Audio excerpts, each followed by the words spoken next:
Well, good evening, everybody. A little different today. I'm going to be cooking instead of Lolo. Today we're going to make, or start to make, a recipe that my mother used to make when we were little.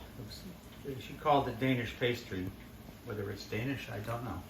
But she was a good baker, and I always used to like watching her bake and learned a lot of things from her. And this was one of the favorite things that she made that I liked anyway. So what we do is we have 4.5 cups of flour, and we have a cup of milk here, and in that cup of milk we dissolve the cake of yeast. And normally I use the dry yeast, but this recipe she called for cake yeast. I had trouble finding it. It's the equivalent of 3 envelopes of the dry yeast, which you could use as well. In the small cakes, you'd have 3 small cakes or 1 large if you find them that way. So that, we warmed up the milk to like lukewarm and dissolved it with a little tiny whisk and just kept stirring it until it was well mixed. And beat 3 eggs.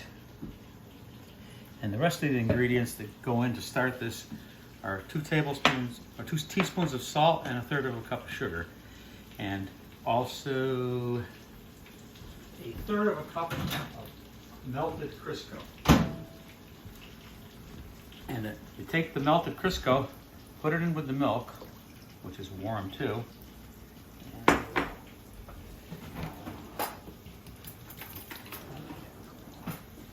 stir that up pretty good. Take it and put it in the bowl with the flour and the eggs.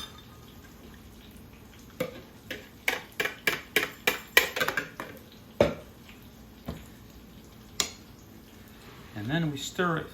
We don't use a mixer, or we don't need it because we don't want to work the dough too much, but we got to mix it thoroughly. And I'll mix this and then we'll come back in a couple minutes. Okay, it's all mixed now. I'm used to making bread. I'd be at a point here where I'd want to knead this for quite a while, but we don't really want to do that. We just want to make sure there's no dry stuff and it's all mixed up good. And this is actually at least a 2-day process because you have to let this rest. So we put it in this 13x9 pan greased with some Crisco and just flatten it out. Doesn't even have to be to any perfectly good shape because all we're going to do is put this in the refrigerator and let it sit for 2 hours before the next step. We'll see you in a couple. Okay, we're back. It's been almost 2 hours. The recipe actually says 1 to 2 hours. It rose a little, but now we take it out of the pan and drop it onto a surface here that's been lightly floured. And we're going to roll it out to about roughly 12 by 16 inches. It was 13 by 9. So don't need to get a ruler or anything. It's just kind of wing it. I also forgot to show you, although it's on the recipe, is the putting the sugar and the salt in the dry mixture before we added anything. That would be kind of important to not forget that. I think we're going to put a little more flour because it's starting to stick to the rolling pin.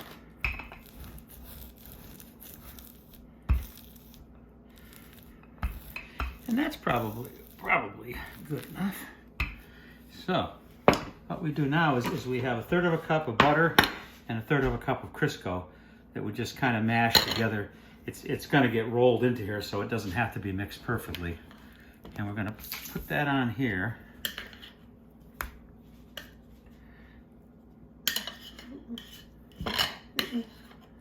Okay, so we put about 1/3 of this mixture on here.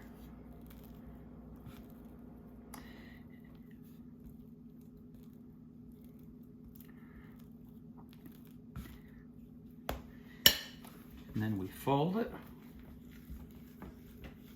So I'm gonna have to, it's stuck a little bit, so I'm gonna have to get something to unstick it here. Probably didn't put quite enough flour on there. Or the dough was a little too wet. And then we fold this end back. And then we're going to roll that out again and do the same thing again with the rest of the mixture. And then put it back into the refrigerator until tomorrow. Okay, we've rolled it all out. And now it's time to put it to bed till tomorrow. We'll put it back into this pan, greased again. Just kind of roughly form it in there.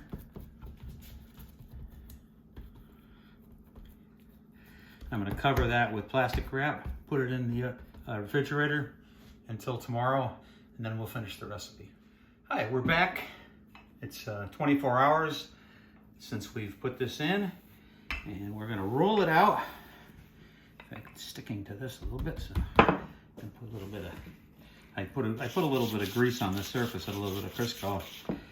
I don't want to use flour because it'll leave a floury taste on the dough. So let's start this again.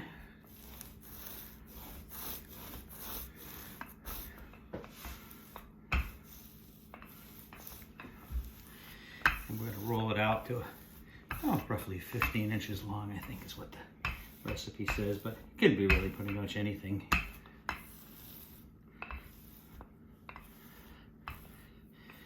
Then we take a knife. Okay, so now we're going to cut it in strips kind of like this. A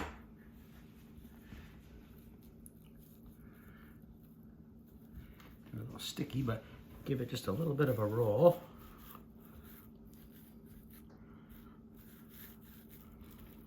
And then we put it in here and we spiral it up like this.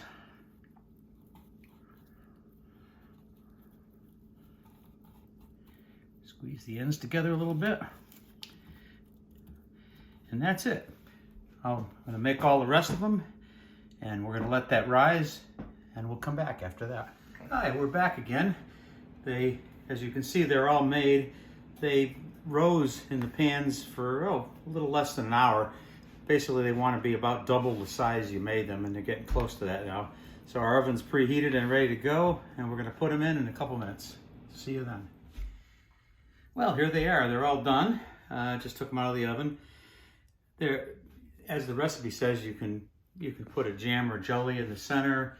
You can put a glaze and sprinkle nuts on them. The way we used to have them, my mother always used to use a jam or a preserve or something like that. So that's what we're going to do. It's pretty simple. Just make a little indentation in it, rip it apart a little bit, and put that in there. And there you have it. That's it. Thanks for watching. We'll see you next time. Here's the recipe.